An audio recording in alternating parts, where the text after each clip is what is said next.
Gospod Turk, gospod ne more biti od strani. To ne bo v redu.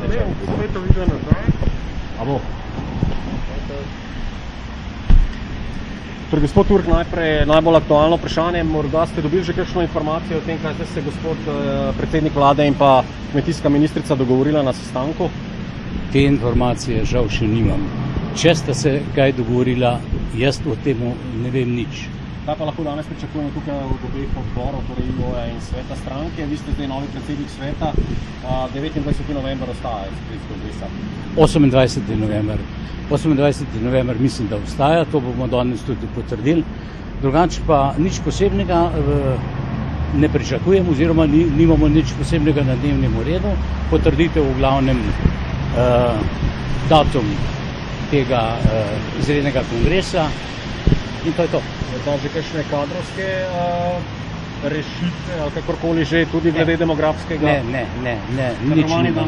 Ne, absolutno ne. Imamo na dnevnem redu kadrovske zadeve, vendar je samo za nadomestnega člana za sveta stranke.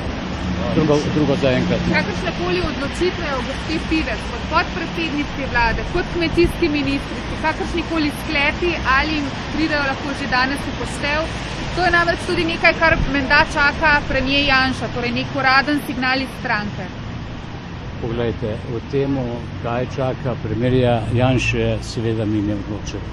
O tem se odloča premier sam, kako bo odreagiral, mi tega ne bomo naprej dajali, niti nam je potreba ta trenutek. Ampak nekako vas je pozval, da dajte, če želite, da gospa Pivec odide, da dajte nadomestno ime.